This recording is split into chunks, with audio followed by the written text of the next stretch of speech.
and welcome to the third in our series of sustainability webinars run with the Royal College of Surgeons of England and the Royal College of Surgeons of Edinburgh. The first two, we had Rub, Don't Scrub and Power Off, and today we've got reusable resources.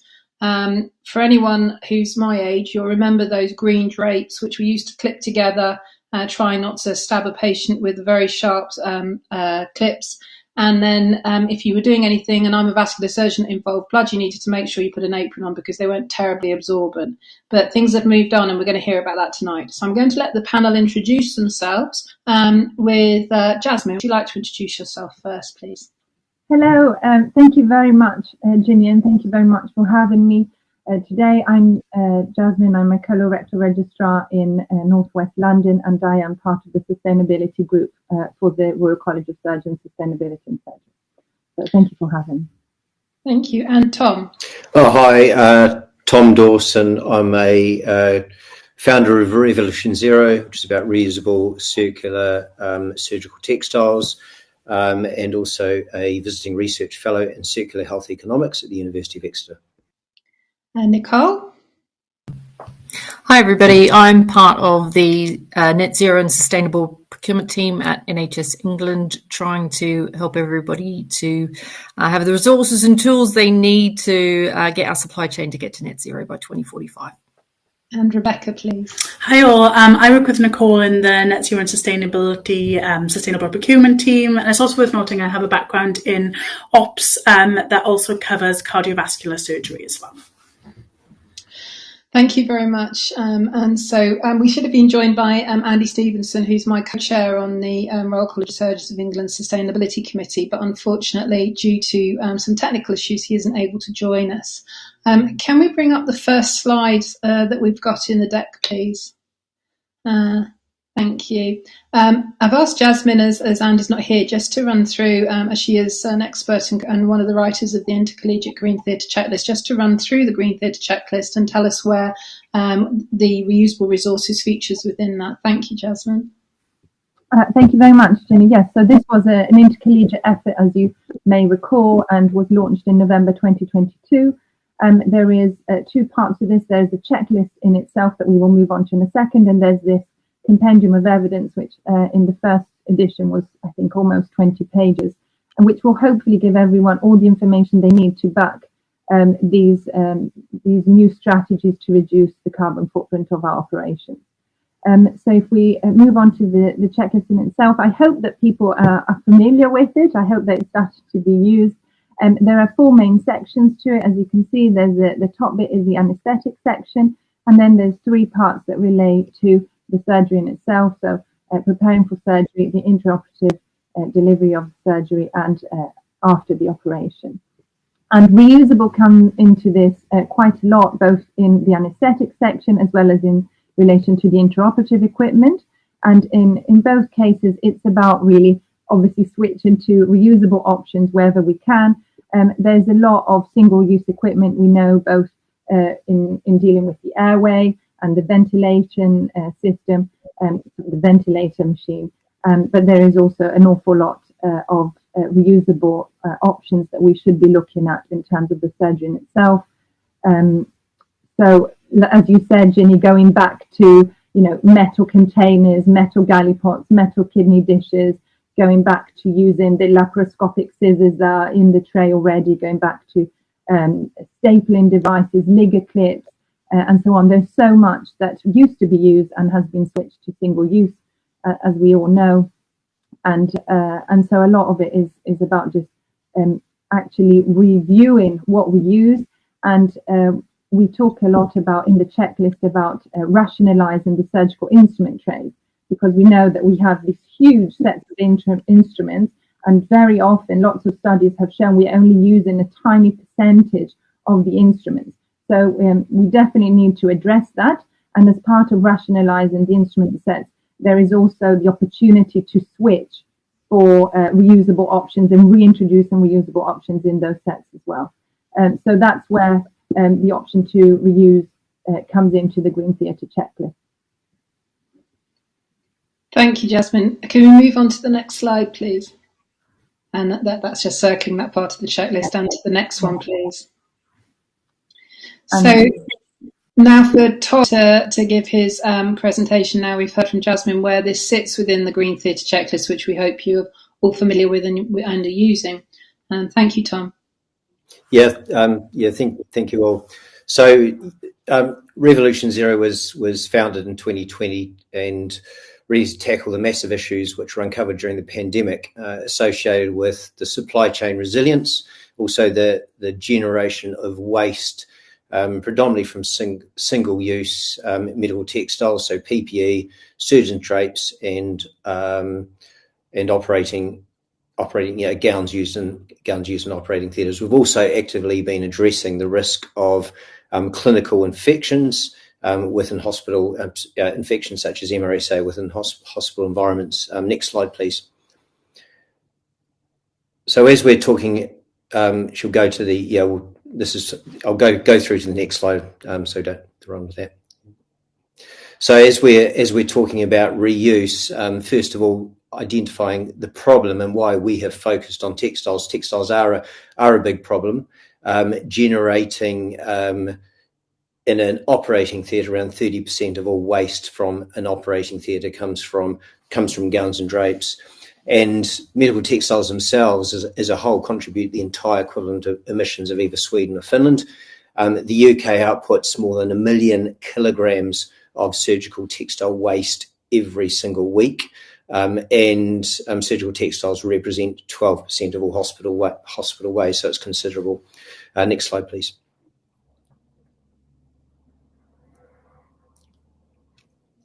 If it goes. So where we started in addressing medical textiles was initially what was on everyone's faces literally during the pandemic, which was masks. So we developed a reusable mask solution, which are actually being used in operating theatres now by Médecins Sans Frontières in Mozambique and Kazakhstan. But we quickly moved on to really work on the bigger issue around drapes and gowns. And we've even looked at replacing the packaging. We have a very much a measured approach with both carbon impact, but also measuring waste. You can see the bottom of the waste audit there. So next slide. So one of the first things that we did, and we did this in collaboration with the University of Exeter, which I've talked about my allegiance there, is we developed a circular economy system. So not just looking at reuse, but also looking at what happens to items at the end of the reuse phase. So, for instance, a surgical gown going into a gastroenterology gown, then turning into a patient gown, and then getting converted into something else before it's recycled. We've been working with recycling to keep things within the health environment. So, for instance, recycling, ideally we go from fibre to fibre. But sometimes that cannot be done because of deterioration. So we can then injection mold them into hollowware. So things like kidney dishes, etc., that can then be sterilised and stay within the hospital and even the surgical environment. So that work continues. But we're not looking at just preserving the material resource. We preserve the energy resource, the water resource, and even the information resource, which I'll get onto. Digitisation is really important. Next slide, please. So what we do is based on 3 pillars, and one of those is the reusables, which we continue to redesign and work with clinical teams on the principles of get it right first time. We believe rather than having a lot of different surgical textiles like the 440 different drapes which one health authority had, we believe that there should be limited numbers, and people should work with the tools, the best tools, but the tools that they have. With the reusables, we've been doing quite a lot of innovation around that as we've developed a reusable packaging system for textiles. All these textiles also need to be processed, so we have developed a processing unit which will be built off-site in 3 months. Deployed in a couple of days, commissioned within 2 to 3 weeks, and up and operational as we've proven with NHS Cornwall. And all of this is actually driven or supported by our IT system, which comes around the preservation of information, which drives our operations, our compliance, and also our reporting. So we can do asset tracking. So we sync assets, the assets with a particular organisation, so they can actually follow those, building in that supply chain resilience, but also the carbon, the waste, and the water savings. Next slide, please. So we've had a lot of engagement across the NHS, and Nicole and Rebecca are here. We've been working with them on some of the excellent work they're doing, but we've had considerable funding from the Net Zero team. We've currently also got development funding from NHS Wales to spread across there. And I talked about Medicines Sans Frontières. We're also the development partners with the Danish Healthcare Authority, looking at forever chemical-free textiles. And then we're working now with veterinary surgery as well. So really our surgical reach has got wider than we ever thought it would. So next slide, please.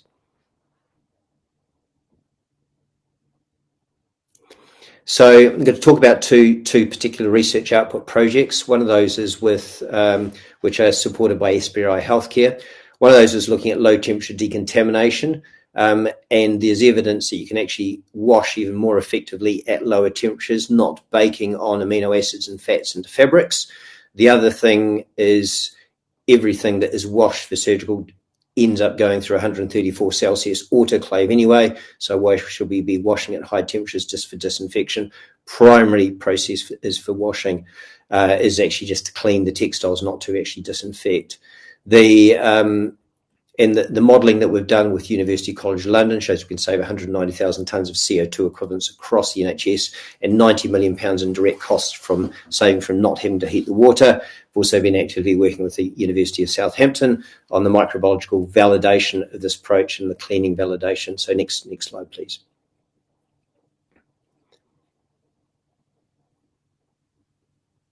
So what we did show, we did successfully decrease to 40 Celsius washing with a log 7 to 8 reduction in the actual bacteria. So we didn't use just traditional bacteria, also looked at spore-forming bacteria such as Clostridium, and developed some process validation, which went beyond the normal just looking at the species. We looked at human factors in that as well. Next slide, please. So overall, we showed that the impact of decreasing the temperature was significant. So you got around a 60% reduction from decreasing the temperature. But what really gave the most reduction overall is if you combined temperature reduction with actually going to low carbon all electric. In fact, just swapping from all electric gives you a significant saving. Once you go to low carbon, you maximize that saving there. So we can see really big reduction from a combination of both going for electric processing rather than oil and gas, going for low carbon electric processing even more, and then decreasing the temperature, further savings there. So really some additive gains there. And next slide, please. So the other work that we were involved in was system optimization, where we were modelling going from single use to reusables across the whole NHS estate, £50 million in direct costs and at least 100,000 tonnes of CO2 equivalent. So the next slide, please.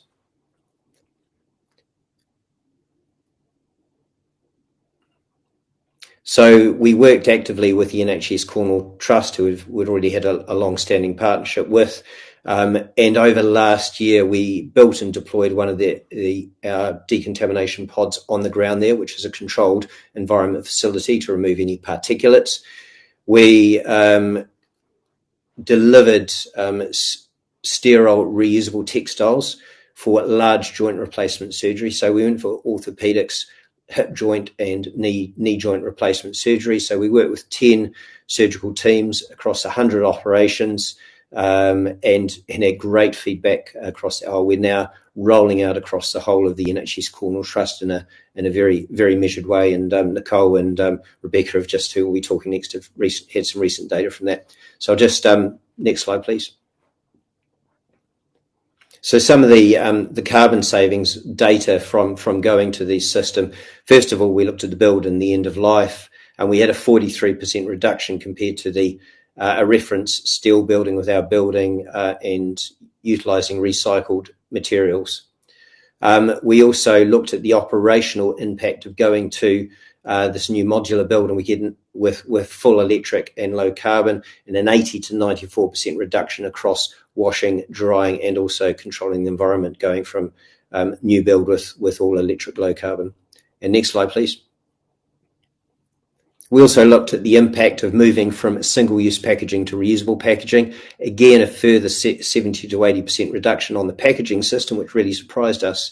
As an aside, and what we always do, we do clinical surveys of where we are. So this is the Infection Prevention and Control Report from the UK SCA, mandatory surveillance data for surgical site infections. So for the preceding period where the mandatory thing, the hip joint replacements had a 6% and a 2% surgical site infection rate. In the year that we had our intervention, not saying our intervention was because of this, but there was 0% across them. This is not statistically significant. There are multiple reasons for getting wound infection, as everyone in this room knows, but it's nice that it went in the right direction anyway. So next slide, please. So overall, moving to a reusable textile system, especially if we move to all electric and look at optimising efficiencies, more than 250,000 tonnes of CO2 equivalents across the NHS states, considerable waste savings, up to 40% direct cost savings depending on the commercial model, and greater than 80% carbon improvement over standard reuse models. And next slide, please. So overall, taking a whole systems approach I think is really important. Really looking at the supply chain security, being fully circular, collaborative working is really important, and with that traceability, transparency, and accountability, and always working on environmental impact and keeping the assurances up. And next slide, please. And finishing now. So really, the key message is careful consideration to system engineering is critical. Financial model and value proposition must stack up. Collaborative working and independent validation is important. Learning through action, evaluation, iteration, and also sustainability is a whole system improvement opportunity, and that's for the whole community working together is absolutely important. That's me done. Thank you. Thank you, Tom. And we're now going to move on to Nicole. And just before Nicole does start, I just wanted to say, please start putting your questions into the chat and the messages so that we can start getting those ready to ask the panel. Rebecca, are you sharing the slides, or have we managed to get those up for you? These your slides, Nicole? I can share them. 2 seconds. I don't know if Antonia's got them through, but I can pull them up. 2 seconds. Rebecca, if you can share them, thank you. Yeah. Okay. Everybody can see them. Fantastic. Right. Right. So I'm going to talk to you a bit about some of the work that we've been doing at NHS England to try and provide support to people from all sorts of roles in terms of making these changes, whether you're a clinician, a procurement specialist, or a sustainability lead. And I think one of the things that we heard from people when the checklist came out was like, wow, this is fantastic. This gives us something to work with of giving us some direction. But quite often there was also but I'm not actually sure what next step to take. I want to make this change, but how I do it. And so I'm really pleased to tell you that we've got a number of guides that we worked with people across all of those roles and trusts that have been doing this work across a number of areas to try and help give you some steps of how do you make this happen. So if we can go on to the next slide, please. So in terms of the Green Theatre checklist, we've got 4 specific guides that we've released that tie into that. They're all available on NHS Futures, and we'll give you links and things like that to be able to access that. But this is all about how do we move in the direction of that 66% of the carbon footprint that we have in the NHS that is actually about our supply chain and the emissions embedded in the things that we use, the products and the services, and how do we start to make changes to lower carbon products. And this is all very much around identifying those opportunities that are going to have significant change, but no impact on patients. There is, and also a lot of these we're finding they do also have financial benefits. So I'm going to talk to you about those 4 areas that we've got guides on that all tie into the Green Theatre checklist. So if we can move on to the next slide. So the first one, which ties into the work that Tom has been talking about in terms of reusable gowns. Each of these guides have quite a lot of information there that you can access, and I'm not going to go through all of that now because there certainly wouldn't be time, but I'm just going to give you some of the headlines that sort of give you a feel of the business case of why you should be looking to consider making these changes. And certainly in terms of reusable gowns, one of the really important things to recognise right from the start, which is a lot of what sort of Tom's been talking about, is around the standards and protection, that the reusable gowns are meeting the same standards as the single-use gowns. And there are studies out there that provide the evidence and the indication that from a protection point of view, they're actually better than single-use gowns in terms of durability. And it kind of makes sense when you think about it from the perspective of if you want to be able to wash something and reuse it multiple times, it needs to be of a higher quality than a single-use of item needs to be.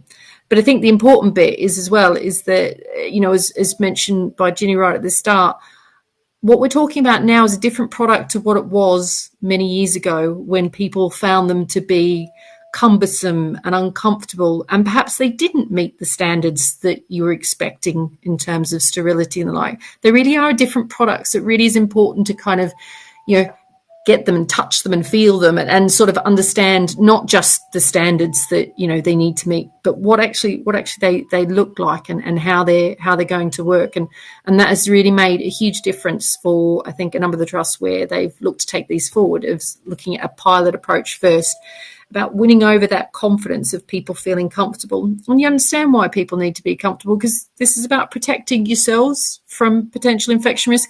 It's also about protecting the patients from not having that transfer. So it really is important that we get this right. But there is evidence there, and the evidence also is being undertaken on life cycle assessments that demonstrate that from a carbon perspective, from a perspective of other environmental issues such as water usage, wastage, obviously, that they are better than the single-use gowns. So it's really important for us to, when we're trying to encourage people to make these changes from a carbon perspective, that they recognise, yes, there is a measured evidence basis for that carbon benefit, but also it ticks all those other essential boxes in terms of protection, and also it's not an increased cost because we know cost pressures are a reality. And you can see there the case study example from Royal Derby in terms of the change that they've made, and they have actually been using these gowns for many years, so they have a lot of years of experience to know that they work well. And the equivalent of what would be 100,000 uses of gowns that would be 100,000 single-use items can be catered for by 3,000 reusable items. So you can see the significant change that it makes if you're looking to make that switch. If we can go on to the next slide, I'm going to talk about one of our other guides. So there was a reference earlier around surgical tray instrument rationalisation. And we undertook a piece of work with Leeds Teaching Hospital to look at, well, how do you go about this process? They'd undertaken this previously, and I think they would recognise themselves that they kind of laid everything out and sort of said, what do we need to use? And, they've got lots of experience in what they're doing. So, that you can, assume that they've made a very good approach in terms of that. But they didn't actually have a systematized evidence-based approach to how they went about it. And that's what we really need to develop, to have something that's transferable that others can pick up. So we work with them to say, well, you've done this before, but how can we do this in a way that can be replicated across other organisations and other procedures? Very much focusing on high volume procedures where there's an opportunity to make a greater difference. And one of the things that you can see we looked at there was we developed an audit tool, which is available for use, where all of the different surgical instruments were put into basically a spreadsheet, and somebody monitored what was actually used during a procedure. And collecting that data, you can see just the colouring there gives you a sense of the red is the kind of the surgical instruments that were either not used at all, which was quite a number that were not used at all over 50 procedures, to those that were only used once or twice. And then all of the green ones are those that had much higher usage. And then getting together the surgical teams, and it must have been really important also getting together the scrub nurses and the like as well in the room. It was amazing how many times the conversation was, what do we actually use? What do you hand to me? And that looking at, well, let's look at the data. What does it actually tell us? And even recognizing that where there was usage of some instruments, a number of them had the exact same functionality. So there was a potential to say, actually, do we need 3 different versions of sort of the same thing?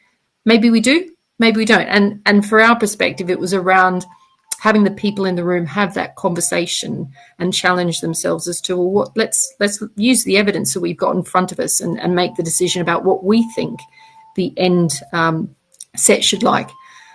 And from going through that process, just one procedure at one hospital site was able to identify that they could save 2 to 3 tons of carbon, or around about 60%, from the decontamination of that one set. Because essentially what you're doing is you're no longer sterilizing instruments that you're not using. You've still got them in the room available to use on those occasions that you need them.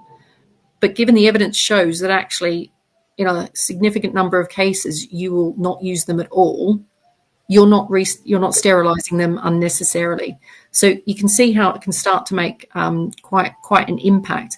And also some of the other benefits that we hadn't perceived at the start is around how this actually helps to make the whole process more efficient in terms of staff time of preparing for a procedure. So more benefits than just carbon and cost saving alone. If I can move on to the next slide. And we're going to talk about now work on reusable sharps. Rebecca, would you like to pick this one up? Yeah, sure. So this is one of the how-to guides that we did a little while ago, and it was looking at, I guess, how we use obviously a lot of bins and waste bins that essentially go to incinerators. Once you've put the sharps in them, they're incinerated. All that obviously carbon is exposed into the atmosphere. So I don't know if this has changed, Nicole, but at the time there was kind of only one supplier that was providing these particular reusable bins. But it's worth noting kind of the significant impact that you can have just by moving to reusable sharps bins or containers instead of single-use ones. So you can see, for example, that you can reduce the emissions by 84% associated with those sharps containers because they're not going to be incinerated at the end of their life. It's also interesting how actually reusable sharps containers, you can reduce needle stick injuries. So there was a piece of work undertaken in the northeast where they trialled these, and they found that actually the patient safety and the staff safety significantly improved. It's not necessarily a benefit they anticipated, but it was a benefit that kind of arose from that project. It also reduces the manufacturing and disposal of single-use plastic due to the containers being reused.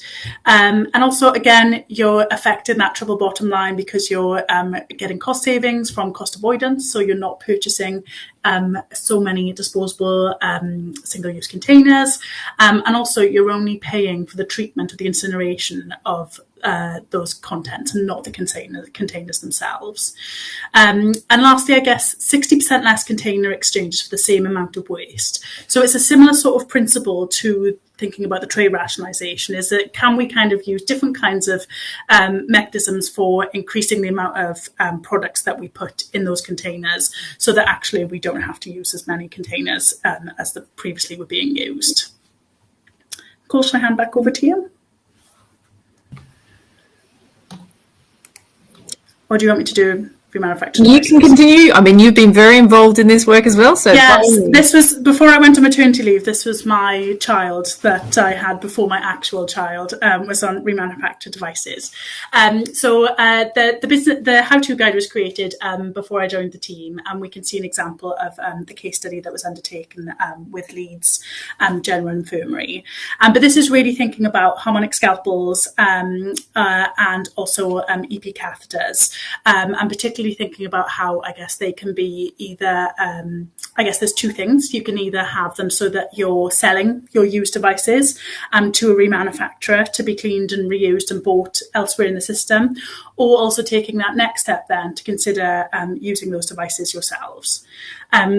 So you can see on the slide here that these devices are often 50%. They save up to 50% more carbon, and they're also 50% cheaper than if you were buying brand new devices from an original equipment manufacturer.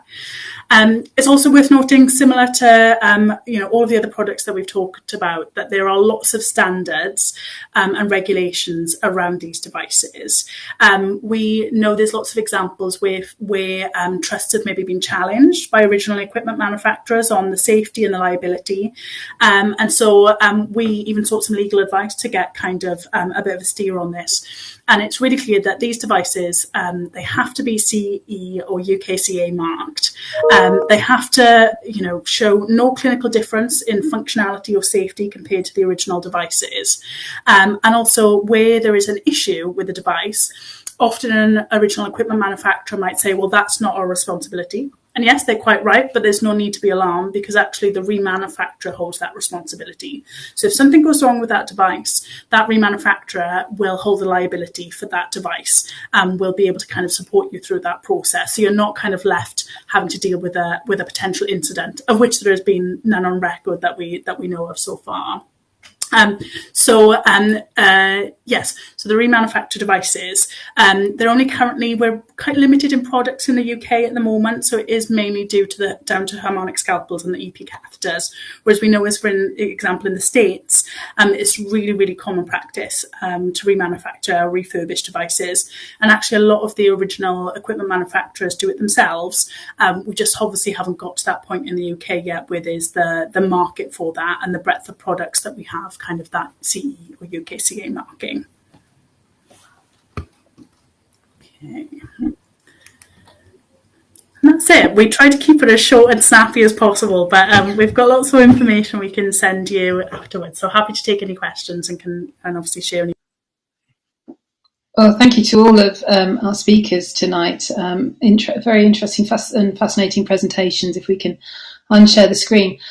Chair's prerogative, I'm just going to kick off with a question. Actually, before I say, when you were talking about getting rid of yellow bins, I was a bit concerned you were talking about the yellow bins we all use as seats, because otherwise we'll have nowhere to sit in theatre. So I'm glad you're not getting rid of those. Tom, just to ask you something, you presented a very compelling case from the perspective of sustainability and economics and infection, although we've got some questions about infection to come to. But you didn't mention about surgeons' likes and how usable it is and whether they liked it or not. And often that's overlooked when new things are introduced. New gloves, don't think about whether the surgeon actually finds that they feel the same when they're operating. So were the surgeons comfortable? Did they like using them? Did they notice any difference with disposable? Yeah, so we had very good, the early adopters really took to it. So we went across 10 surgical teams. Surgical team number 7, I'm not going to mention any names, but it was a knee surgeon who'd been a consultant for 12 years. He was very resistant, but I think he felt that he sort of had to, a bit of peer pressure going on there. I spoke to him 3 weeks after it, just waltzed in and said, "Hi, I'm Tom. What do you think of the system?" And he went from being resistant to absolutely love it, love the added features.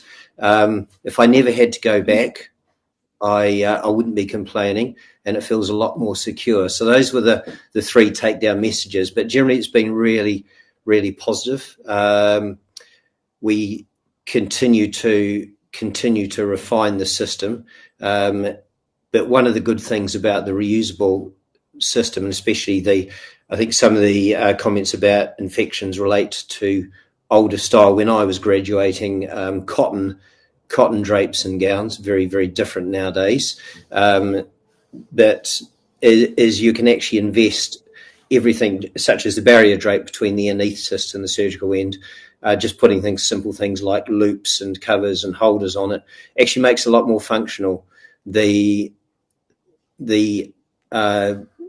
materials we also use are heavier and more flexible, so you get a better draping effect. So there's less air movement around. So when operating doors shut and close, you don't get any, if they're not sliding doors, that is, you don't get any extra movement. The single use will move a lot more. So overall, the feedback's been really, really good. Some people don't like the increased weight, but that's rare, and they typically get used to it and like the other features.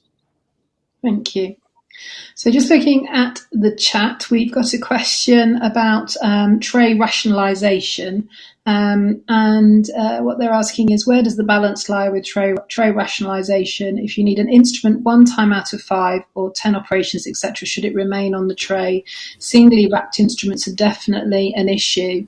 And I guess I wanted to ask, to add to that, and about feedback afterwards from the teams after you rationalise the trays. So I think that's to Nicole and Rebecca, please. Yeah, sure. So I think, and this is, we've got, in our guide, we've got some slides that help you kind of work through the decision-making process on this.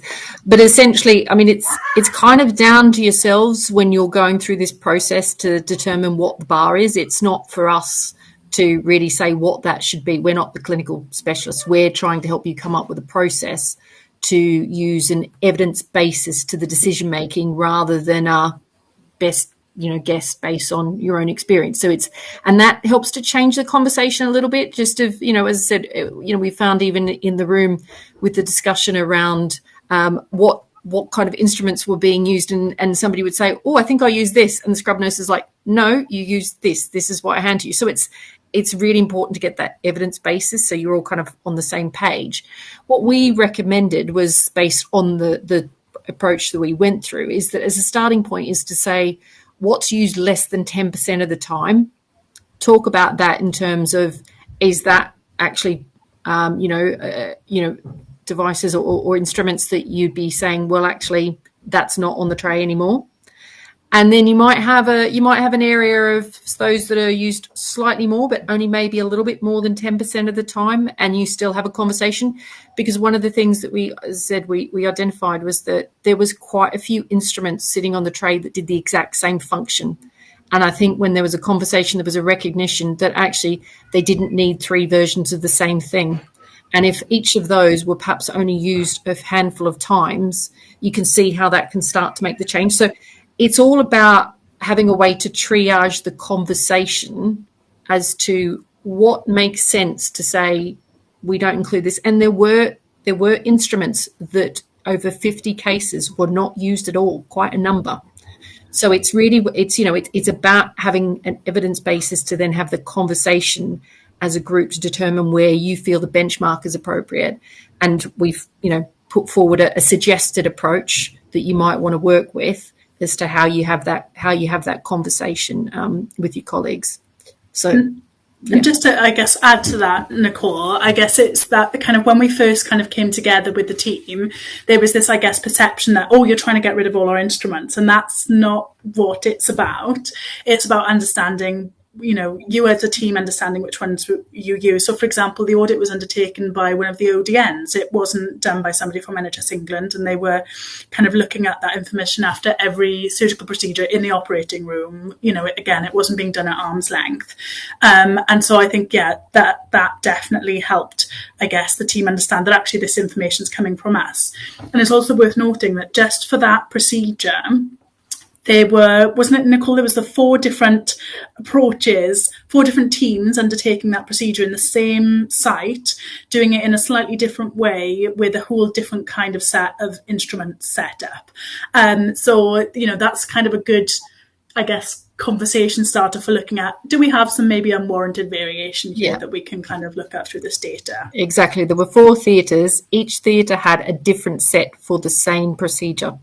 And when they didn't have, for whatever reason, that set available to them, they would just borrow a set from one of the other theatres.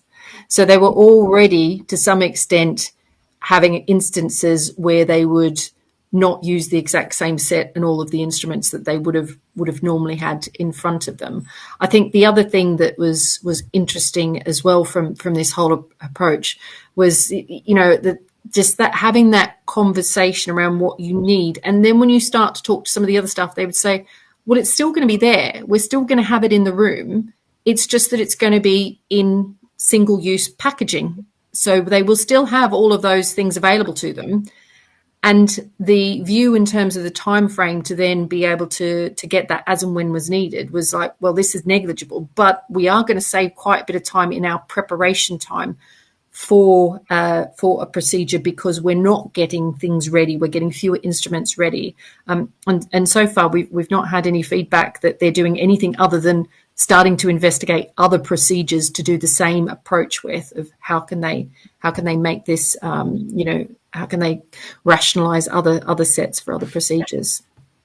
I can definitely think of stuff that's on the sets I've used that's never been used, but I mean, this is for just extend into, you've got orthopedic surgeons all like different implants. It's going to be quite difficult to get some surgeons to agree on the same instruments. And there's a question here, Jasmine, I'm going to direct to you because of the Green Theatre listing, is how do we challenge single-use items or people who don't want to rationalise their sets? I'm going to add that in. How do you think that we as surgeons can approach that with our colleagues, Jasmine? Thank you. That was a very good question.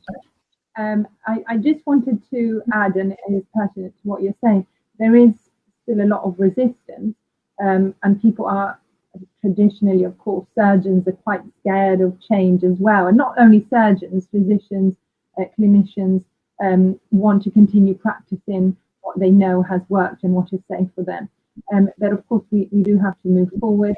And one thing that I think is very pertinent in the case of optimizing your surgical instrument trays is that this whole thing is a process. It's not one day we sit down and we remove all these instruments and they will never be put back in again. It is there's a whole audit cycle that needs to continue. So the sets need to be re-audited after a period of time, whether it's 6 months, 12 months, to see if we have all the instruments that we are actually using in the set, or if we are continuing to open single-use individually wrapped instruments. So it is a process, and it is subject to review. As you said, every time another team or another set is introduced into this process, then the whole conversation starts up again.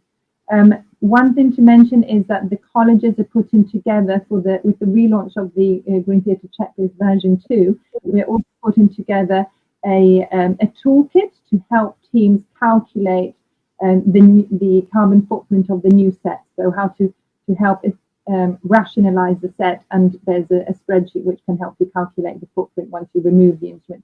The most important thing when we're looking at the tool set, sorry if you did mention this already, is to make sure that we are making the trays themselves smaller. So it's not about the number of instruments themselves in the trays. It doesn't matter if it's 98 or 100. It's about making the set smaller so that we can fit more in the autoclave, or opening less sets. So smaller or fewer in number, that's the key to reducing the carbon footprint. And as you mentioned, somebody did ask, how many instruments do you have to, how many uses are there? But again, it goes back to the number and the size of the set. So that's really the answer to it. And you can re-audit. How do you get people to change? I think that is the $1 million question. And how do you challenge people? Personally, I find it quite hard. And I think one way to go around it is to, as Tom was saying, let people try the new solution if they're amenable to that at least, and then do an audit. And we introduced reusable gowns at my previous trust at Imperial. There was a lot of support. 98% of the staff that we audited after were very, very happy with the gowns. They found them, they were lighter. They were different from the ones that Tom was talking about. There are different companies, obviously, that produce the reusable gowns, we should mention. And yes, there was a very good response. Funnily enough, the T&O people were the most reticent to use them, actually. So I'm very curious to see if maybe they'll prefer the Revolution Zero gowns. Maybe we'll have to bring those in. You're going to get me in trouble talking about stereotypes of surgeons. We're not going to go there. Can we get rid of that slide that says questions so we can see everyone, please, just to everyone? to the team. To Tom, there's a question in the chat. There's two questions about orthopedic infections. Obviously, any surgeon who puts an implant in, if that becomes infected, absolute disaster, whether that's life-threatening or limb-threatening. They're saying a study's shown that single-use gowns are likely to have lower infection risk. Are there studies single-use rather than reusable? Please could you give details on which of the reusable gowns are found to have a lower risk? So I think there's just some, and Andy's one of them that's put a question, he's orthopedic. So it's obviously wanting that detail about infection, particularly when using implants, please. So, yeah, there's previously been case studies. So it's very difficult to actually get there have been case studies, and that's historically when using cotton in the past, showing higher rates of infection with cotton. We do not use, and cotton's got a high lint rate, and it's also got a strike-through rate. So it is associated with certain functional issues with that. You can treat cotton, but we don't use cotton anymore. We utilise polyesters. Some systems utilise nylons, but what we're looking at is long monomers. They are far superior. And when you invest in something that's going to be reusable, you can put a lot more resource into making it much more functional. And as Nicole mentioned, the functionality of these materials actually beats the single-use on performance tests. We're not making them to the standards; we're making them to exceed the standards. And there is a study at the moment being run, a multinational study being run out of Birmingham, looking at reusable versus single use across 10,000 in each arm of the operations. And we have to consider more than just the gowns. You also have to consider the reprocessing, all that. That's important, that's all controlled. One of the things by keeping things close or keeping reprocessing close is you can audit it easily as well and keep it controlled to the right standards. So hopefully that's answered things pretty well. I think I was going to ask Jasmine about, so she got a hand up, but it was also about with the reusable trays and everything else that's reusable. Have you had much pushback from people about the Green Theatre checklist about infection rates with the reusable kit? Yes, thank you. That is a very good question. We know that worries about safety, in particular infection control, are always raised when we talk about switching to reusable options. And really, I wish that there was a standard guidance for all trusts, because every trust has got a different infection control, seems to have different infection control policies. In our trust, we're not allowed to use reusable masks, for example. In my previous trust, we weren't allowed to use reusable hats. It's also variable. So it would be really helpful if from the Green NHS and NHS England, we could have maybe more awareness of what is acceptable from an infection control point of view. I know that Dr. Jenny Wilson from the Infection Control Society has done a lot, and if you read the Green Surgery report that was published by UK HAC last year, there was lots of clear guidance there. But yes, in general, people are worried. And of course, this fear is what industry uses to push the single-use instruments, single-use equipment, and so on. But as Tom is saying, there's plenty of research now to back reusable options. And as Nicole was saying, the technology now is so much more advanced than 20 years ago when these gowns were being used. And not only for the gowns, but also for our sterilization techniques. It's so much more advanced. We don't really need to worry. The standards are there. We've got so many standards across the NHS and the EU to protect ourselves and patients. I was going to bring Nicole in from the NHSE perspective on this, because obviously in the overall arching, looking at infection and the audits that will be undertaken. And just to add, if you were to say we can have the little sister back in theatre, I'd be really happy. But what's your perspective on the infection control and this sustainability work that you're doing? Well, I think one of the things to highlight is that we speak to colleagues in an infection control role nationally. Whenever we put these guides out, we don't put them out just from a commercial perspective, and we make sure that we get everybody involved to review them before we publish them. And that includes, the reusable gowns, our most recent one. There's actually a meeting I'm going to tomorrow of national IPC leads to talk about how we're going to try and get the message out that sustainability and IPC are not mutually exclusive. Waste is a problem for infection. And actually, sustainability, a lot of it's about trying to reduce waste and how we go about that. So there is actually a clear link in those two areas. And they also recognise that the manuals and things that we've got that we refer to haven't been reviewed for quite some time, so they don't necessarily point to the latest evidence and studies that is out there. So they recognise they do need an update. That's take some time because there's quite a bit of work to do, but they do recognise there is a need to do that to make sure that people are using the latest evidence on their decision making in this area. I mean, there is still always going to be that it is the right place to have local decisions because there is always local variability around risk that needs to be considered.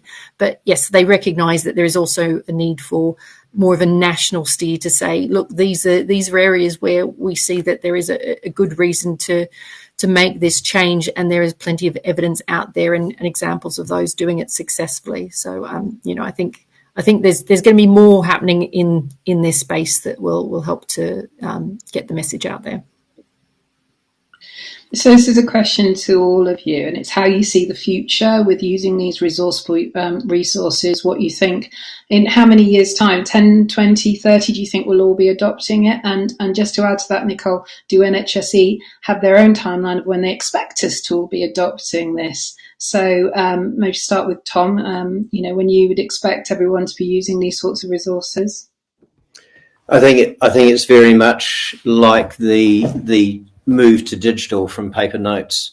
So everyone knew it was a good idea to move to digital patient records, but it does take a while, and you've got the adoption curve. But there are a few catalysts for this change. One of the things was the pandemic, which I was talking about, one of energy crisis, supply chain crises. There is going to be other forcing factors on top of this, and also actually the ability and the technologies that are being developed. And we're not the only ones by any means. There's a whole community who are developing sustainable things. I think over the next sort of 5 years, we'll see and we've also noticed it's gone from quite hard work with a few, 2 to 3% really keen to actually being dragged through doors at the moment. Like we can't supply fast enough at the moment. So I think the next 5 years is going to show a really, really large shift. It's important it's done properly though. But it's going to be coming from all sorts of areas, not just textiles. It's going to be instruments, all sorts of different things where we can actually reuse and actually move away from thinking of things as valueless after use, actually this is a precious resource. All these things, actually, if we invest more into the resource in the first place, it can last a lot longer. So I think we're going to get that shift. And Jasmine, what do you think with the impact of the Green Theatre checklist? I'm just reminded, though, it's about 10, 15 years ago when we went back to using disposable for certain procedures like tonsils because of Jakob-Creutzfeldt disease and things like that. We seem to be changing that cycle. But where do you think the Green Theatre checklist and the timing lies with using resourceful equipment? Thank you, Nanda. A very good question. It's really it's an honour to see that the checklist is being discussed at the level of the NHS England, that Nicole and Rebecca put in all this work, and that the checklist is being picked up in lots of hospitals. However, even as we saw from that little poll that was just put up by Andy a short while ago, we're still not there. We're still not introducing the changes that we need in the workplace. There's a lot of enthusiasm, but it is very difficult, as Nicole said, to actually implement some of the changes that we need. So I hate to be negative about this, but I think we're not doing it fast enough. So I think 5 years is great, but actually if everyone on this call can go and introduce some change tomorrow, that would be better. And Tom, I know I've heard from other trusts that they couldn't get hold of the gowns either because there wasn't the the availability to wash and sterilize the gowns. And I know NHS England are pushing for these reusable gowns. So if anyone wants to get the reusable gowns, you need to get in line soon. Otherwise, you'll be in a very long waiting list later. But yes, I think it's just not fast enough, Jenny, and answer your question. We just need to push now. We don't have time to wait.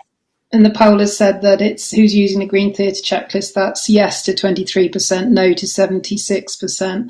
So I think with Nicole and adding on to all those questions I just asked you, how can we get a better take up in the trust? NHS England is the voice that people will listen to. So all of those things about timescale and NHSE timescale, and how can we get this Green Theatre list out there, checklist into more units, please.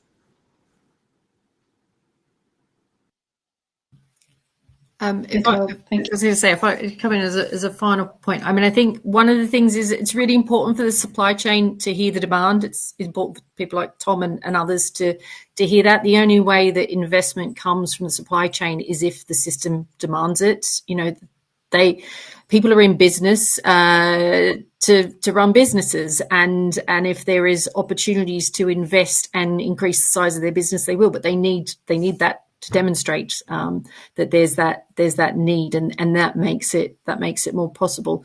I think the other things is there is a bit of, like, with a lot of this work, it can sometimes feel it's, how do you get started? There's so much to do. We should have all done this yesterday, and maybe yes, but I feel like don't beat yourself up about that. Just find the one place that you can start.